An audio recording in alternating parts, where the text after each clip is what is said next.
दिल्ली में प्रदूषण का कहर बना हुआ है। रविवार को भी दिल्ली एनसीआर का क्षेत्र जहरीले धुंध की घनी चादर में डूबा हुआ दिखाई दिया। ये जहरीली धुंध इतनी ज्यादा रही कि इसका गहरा असर विजिबिलिटी पर दिखाई दिया है। रविवार यानी 14 दिसंबर को विजिबिलिटी भी बहुत कम हो गई और हवा की क्वालिटी सबसे खतरनाक लेवल पर पहुंच गई है।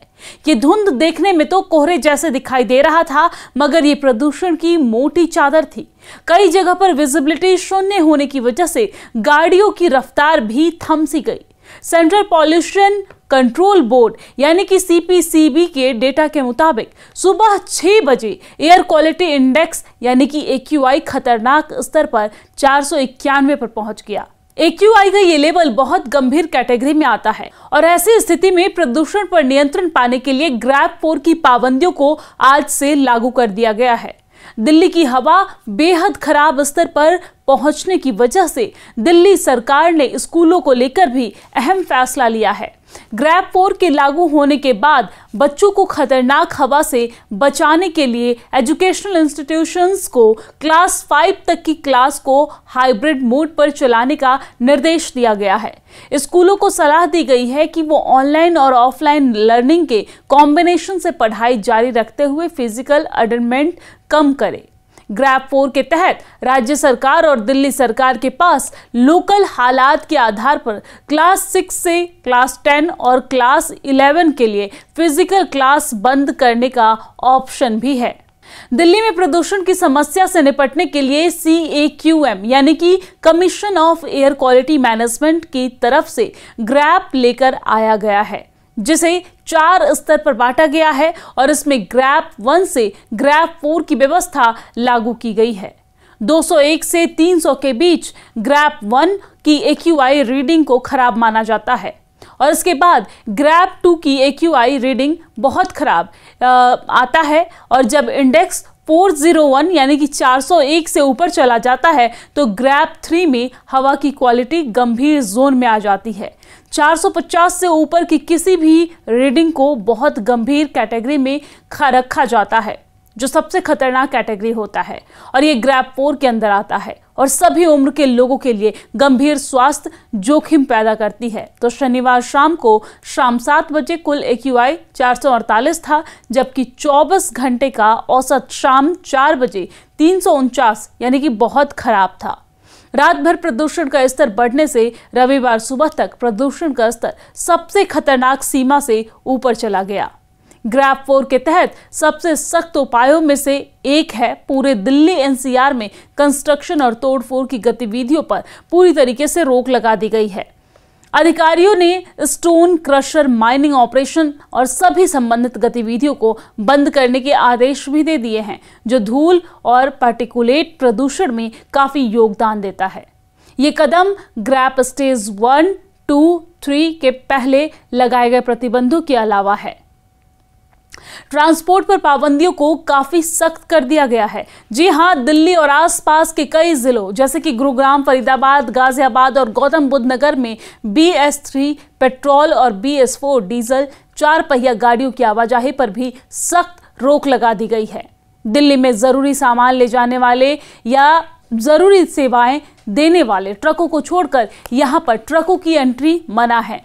LNG, CNG, इलेक्ट्रिक और BS6 डीजल ट्रकों को इजाजत दी गई है। आपको जानकारी दे दें कि दिल्ली के बाहर के रजिस्टर्ड हल्के कमर्शियल वाहनों पर रोक है, जब तक कि वो इलेक्ट्रिक, CNG या BS6 डीजल से न चलते हो या फिर जरूरी सामान न ले जा रहे हो। ट्रैफिक जैम और प्रदूषण कम करने के लिए सरकार ने सभी सरकारी और प्राइवेट ऑफिसों को 50% क्षमता पर काम करने का आदेश दिया है। बाकी स्टाफ घर से काम करेगा और ये निर्देश पर्यावरण अधिनियम 1986 की धारा 5 के तहत जारी किया गया है। केंद्र सरकार केंद्रीय सरकारी ऑफिसों में भी वर्क फ्रॉम होम के प्रावधानों को बढ़ाने पर फैसला ले सकती है। तो दिल्ली में दिन ब दिन होती जहरीली हवाओं पर काबू पाने के लिए सरकार ने ग्रेडेड रिस्पांस एक्शन प्लान यानी कि ग्रैप लागू कर दिया है। ग्रैप 4 लागू कर दिया गया है दिल्ली एनसीआर में, जिसमें commission for air quality management यानी कि CAQM ने 21 नवंबर 2025 से दिल्ली के ऑफिसों में कम से कम 50% कर्मचारियों के लिए वर्क फ्रॉम होम अनिवार्य किया है। अब इस पर डाली गई एक याचिका पर सुनवाई करते हुए दिल्ली हाई कोर्ट ने कहा है कि सरकार का पॉल्यूशन कंट्रोल प्लान, जिसे ग्रैप कहा जाता है, इसका मतलब ये नहीं है कि केंद्र सरकार के कर्मचारियों को घर से काम करने की इजाजत देनी ही होगी।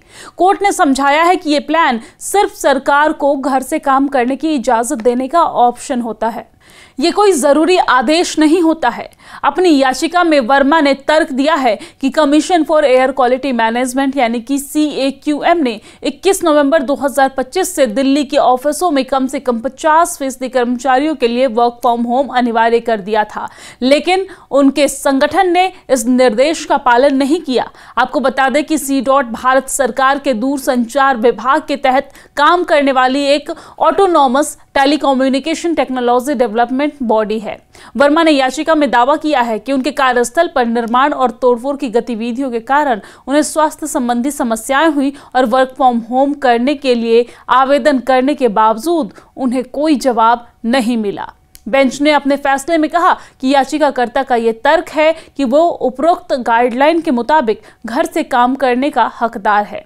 गलत है, क्योंकि 21/11/2025 की उपरोक्त गाइडलाइन के पैराग्राफ 4C2 को देखने से पता चलता है कि ये केंद्र सरकार के लिए जरूरी नहीं है, बल्कि एक ऐसा ऑप्शन देता है कि वो अपने कर्मचारियों को घर से काम करने की इजाजत दे सके। तो दिल्ली में पिछले 2 महीने से प्रदूषण अपने चरम पर पहुंच चुका है। रविवार को भी दिल्ली में पॉल्यूशन गंभीर रहा है। यहां पर AQI 500 पार पहुंच चुका है और विजिबिलिटी के साथ साथ सांस लेने की परेशानियां भी हो रही है। लोग काफी ज्यादा परेशान हैं। सरकार की तरफ से ग्रैप 4 तो लागू कर दिया गया है, लेकिन अब देखने वाली बात होगी कि क्या ग्रैप 4 लागू होने के बाद प्रदूषण के स्तर पर कोई असर पड़ रहा है या फिर नहीं। दिल्ली एनसीआर में बेहद खतरनाक श्रेणी में पॉल्यूशन लेवल पहुंच चुका है। मेरी मौजूदगी इस वक्त कर्तव्य पथ पर है और यहां से मैं अगर आपको तस्वीर दिखाना चाहूं तो आप तस्वीरों में देखें किस तरह से स्मॉग यहां पर नज़र आएगा। और देखिए, चूंकि कोहरा बढ़ा है पूरे उत्तर भारत में, उसका असर साफ तौर पर दिल्ली में दिखाई दे रहा है। ये हालात आज के नहीं हैं, लगातार इसी तरह से पॉल्यूशन लेवल बना हुआ और यही वजह है कि ग्रैप 4 जो कि सबसे सख्त पाबंदी होती है जब पॉल्यूशन लेवल होता है, तो ऐसे में वो लागू कर दी गई है। कई तरह की जो पाबंदियां हैं वो दिल्ली एनसीआर में रहेंगी। ट्रकों की एंट्री बैन रहेगी, सिवाय जो ज़रूरी सेवाओं में लगे ट्रक हैं या फिर CNG PNG से चलने वाले ट्रक हैं। इसके अलावा क्लासेस को हाइब्रिड मोड में कर दिया गया है, यानी कि आपके पास दोनों विकल्प हैं, ऑफलाइन ऑनलाइन, और अगर जहां तक हो सके तो ऑनलाइन को ही प्राथमिकता दी जानी चाहिए। ये कहा गया है BS4 जो वाहन है और उससे नीचे के जो वाहन है, डीजल वाहन, उन पर पूरी तरह से पाबंदी अगले आदेश तक रहने वाली। तो कई तरह की सख्त पाबंदी इस पोल्यूशन को कम करने के लिए लगाई गई है, लेकिन जो स्थिति अभी नज़र आ रही है वो आप यहाँ पर देख सकते हैं कि पोल्यूशन बहुत ज़्यादा है। कैमरा पर्सन राकेश नेगी के साथ जावेद मंसूरी, न्यूज़ 18 इंडिया, दिल्ली।